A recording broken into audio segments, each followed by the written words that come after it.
दिया हॉस्टल। मीका बेटा जल्दी उठो, तुम्हें तैयारी करनी है ना।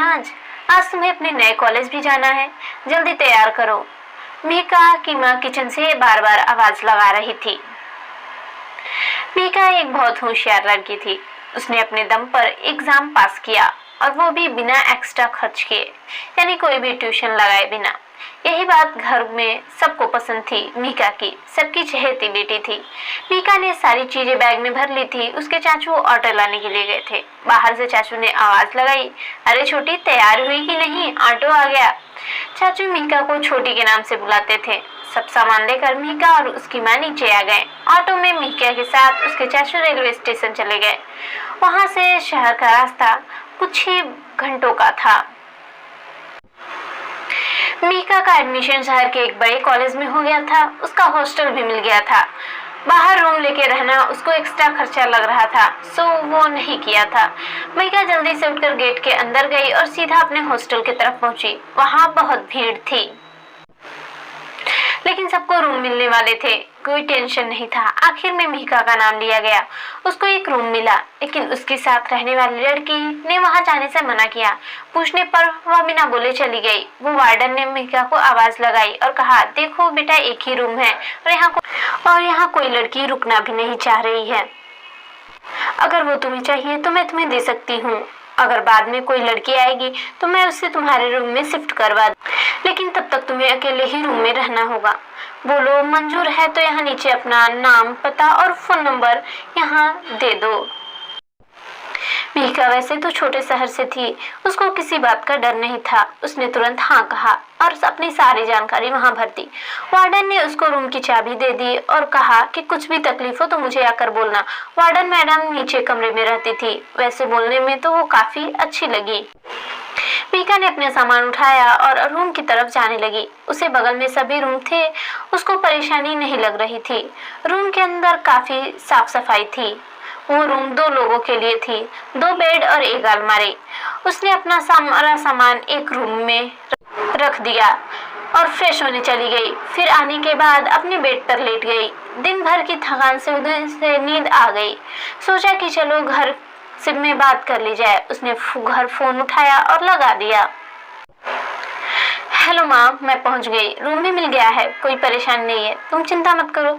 ऐसे बोल के मीका ने फोन रख दिया। अब वो थोड़ी देर सोना चाहती थी। नींद में उसको पता ही नहीं चला कि कब 8 बज गए। वार्डन ने बताया कि खाने का समय रात को 7 से 9 बजे तक ही है।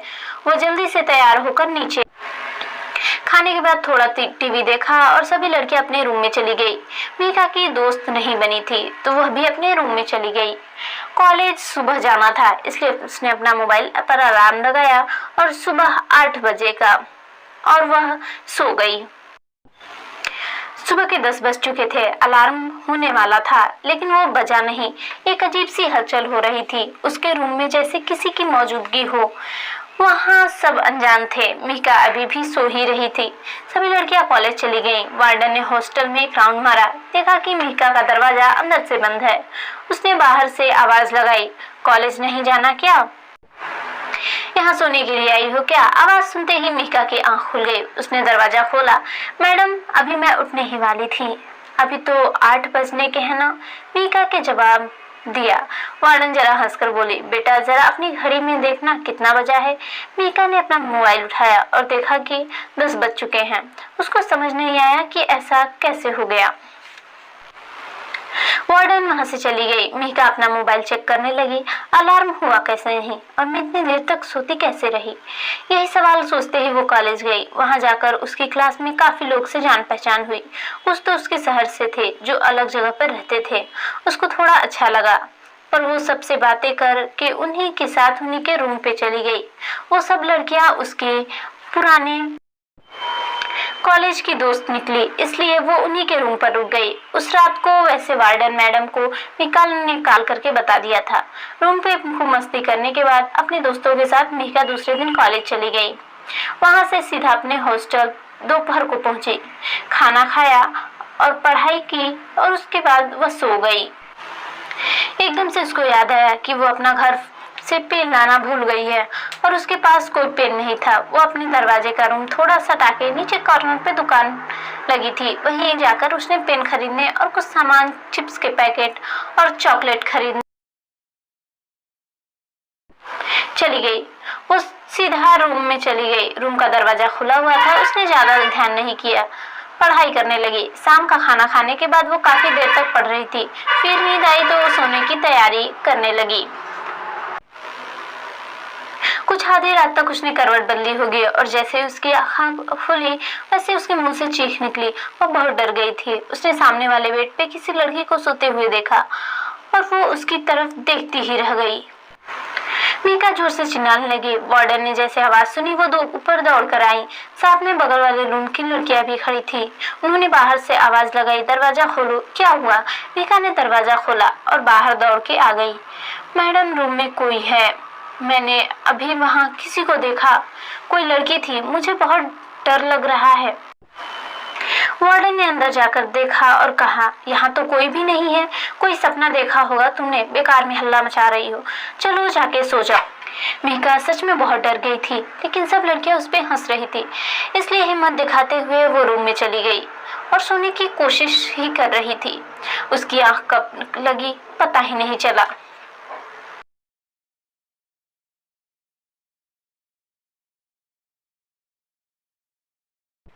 दूसरे दिन कॉलेज खत्म होने के बाद वो रूम पे आई तो दरवाजा आज भी खुला था। अंदर एक लड़की थी, उसी बेड पे जिस पे कल देखा था। वो अपना सामान लगा रही थी।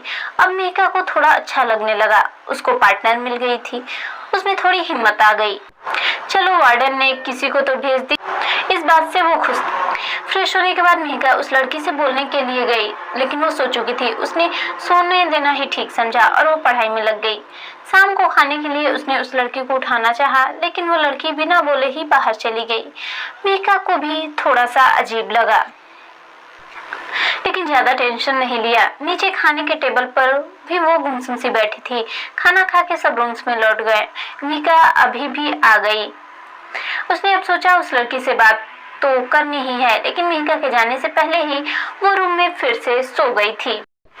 मीका थोड़ी नाराज होकर सो गई। आधी रात का पहर होगा। अचानक टेबल के जोर के गिरने की आवाज आई। सुनते ही मीका की नींद खुल गई और वह जोर जोर से चिल्लाने लगी, आप बचाओ, वार्डन मैडम। उसने देखा कि वह बगल वाली लड़की टेबल पर खड़ी होकर फंदे से फांसी लगाकर झूल रही है। मीका जैसे कांप रही थी। उसने चिल्लाना शुरू किया। वो दरवाजा खोलकर भागी। वार्डन ने रास्ते में उसको पकड़ा। क्या हुआ मीका, आज भी क्या शोर है ये? वार्डन ने डांटते हुए मीका को कहा, मैडम, मेरी रूममेट ने फांसी लगा ली है। चलिए जरा, मीका ने घबराते हुए कहा। वार्डन अब साथ में भागती हुई गई। देखा कि रूम में कोई नहीं है, सब कुछ सही जगह पे है। अब उसको गुस्सा आया। उसने मीका को वार्निंग दे डाली, मीका, ऐसे तुम सबको परेशान करोगी तो तुम्हें हॉस्टल से निकालना होगा। बेकार में हल्ला मचा रही हो, सबकी नींद खराब कर देती हो तुम। उसने कहा, नहीं मैडम, मैं सच बोल रही हूँ। मेरे कोई लड़की रूम में दोपहर में थी यहाँ, मेरा यकीन करो मैडम। मीका रोते हुए बोली। वार्डन मीका को नीचे ले गई। उसने अपने रजिस्टर निकाले, उसके रूम का पेज निकाला। उस पे एक ही नाम था और वो था मीका का। वार्डन ने कहा, उस रूम में सिर्फ तुम रहती हो बेटा, और कोई नहीं। मीका अब और भी डर गई। सोचने लगी कि ऐसा कैसे हो सकता है। जिसको देखा था वो क्या था, कोई भूत या कोई साया या भटकती आत्मा? लेकिन वार्डन के सामने कुछ बोल नहीं पाई। उसको मजबूर होकर रूम में जाना पड़ा। अब उसने अपने रूम का दरवाजा खुला रखा और सोने की कोशिश कर रही थी, लेकिन उसको नींद नहीं आई। सुबह कॉलेज जाकर वो दोस्तों को सबको किस्सा सुना रही थी। उसके दोस्त ने उसको हिम्मत दी और कहा, डरो नहीं, तुम्हारा क्या होगा, ज्यादा मत सोचो। लेकिन मीका का ध्यान को पता था कि अब उसका वहम नहीं। शाम होने की थी। मीका खाना खाकर रूम में आई और पढ़ाई करने लगी। उसका मन नहीं लग रहा था। फिर सोने की कोशिश करने लगी। नींद लगती और थोड़ी देर बाद कल रात वाली बात से नींद खुल जाती। रात के करीब 1 बज चुके थे और उसकी आंख खुली थी और वो लड़की फिर उसके कमरे में।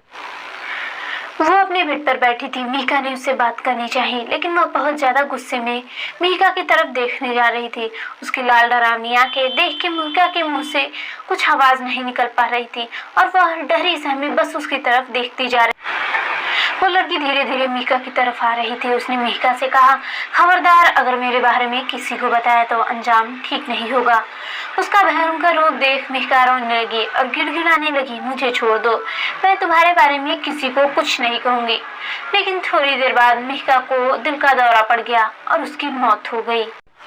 अगली सुबह जब वार्डन दोपहर में मीका के कमरे को बाहर नहीं देखा तो वह उसके दरवाजे के पास पहुंची। दरवाजा सिर्फ सटा के था। उसने जैसे ही दरवाजा खोला, रूम के अंदर का नजारा देख वार्डन की चीखें निकली और वह बेहोश हो गई।